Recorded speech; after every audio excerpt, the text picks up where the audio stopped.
So hello everyone, I am Roshan Kumar, final year MBBS student from AIIMS Gorakhpur. जैसा कि आपको पता है, नीट में 3 महीने बचे हुए हैं।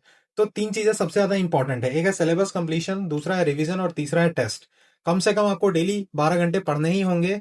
तो 3 फेजेस में हम लोग बात करेंगे। 3 महीने हैं तो एक एक महीने में 3 फेजेस में बांट लिया गया है। सबसे पहला फरवरी फरवरी में आपको सिलेबस कंप्लीट कर लेना है किसी भी हाल में, ज्यादा से ज्यादा 10 मार्च तक।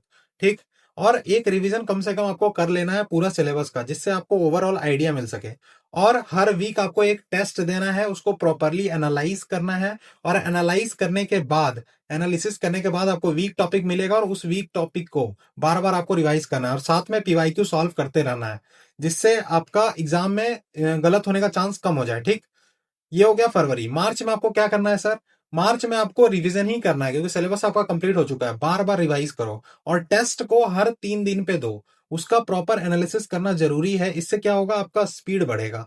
एक तो जो 3 घंटा का जो टेम्परामेंट रहता है वो आपको मेंटेन होगा, कि 3 घंटे में कितना प्रेशर आप झेल सकते हो। और लॉन्ग सिटिंग अवर आपका बन जाएगा। ठीक। तो स्पीड मेंटेन रहेगा, एक्यूरेसी आपका बनते जाएगा day by day day by day. जब आप उसको प्रॉपरली एनालाइज करोगे, गलतियों को सुधारोगे अगले टेस्ट में, तो इससे आपका रैंक भी बूस्ट होगा। ठीक। उसके बाद एनालिसिस कब करना चाहिए?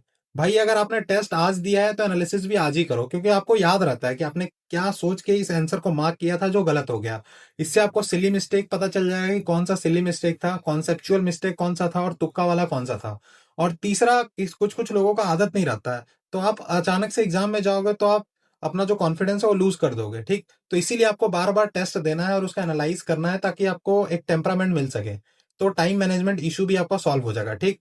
अब अप्रैल के बारे में बात करेंगे। अप्रैल में आपको फाइनल रिवीजन देना होगा, फाइनल टच देना होगा। साथ में एग्जाम टेम्परामेंट पूरी तरीके से 2 से 5, अगर एग्जाम हो रहा है तो 2 से 5 आपको बैठ के देना है। ठीक। एग्जाम टेम्परामेंट बनाना है। बायोलॉजी में क्या करना है, पूरा एनसीईआरटी पढ़ो और पीवाईक्यू सॉल्व करो। साथ में अगर कोई एनसीईआरटी बेस्ड है तो उसको सॉल्व करो। ठीक। फिजिक्स और फिजिकल केमिस्ट्री आपने शॉर्ट नोट्स बनाया होगा, फार्मूला नोट्स बनाया होगा, उस फार्मूला नोट्स को बार बार रिवाइज करो। साथ में जो टेस्ट में गलतियां हो रही है उसमें अगर कोई फार्मूला है तो उसको ऐड करो उस फार्मूले नोट्स में। ठीक। उसके बाद है इनऑर्गेनिक और ऑर्गेनिक। तो इनऑर्गेनिक और ऑर्गेनिक में आपने शॉर्ट नोट्स बनाए होंगे, जो भी ऑर्गेनिक रिएक्शंस है वो लिख के रखा होगा। इनऑर्गेनिक में जो भी ट्रेंड्स है, जो भी एक्सेप्शंस है, वो आपने शॉर्ट नोट्स में लिख के रखा होगा। तो वो आप लोग पढ़ते रहो। कमेंट करो कोई और टॉपिक चाहिए तो। Thank you.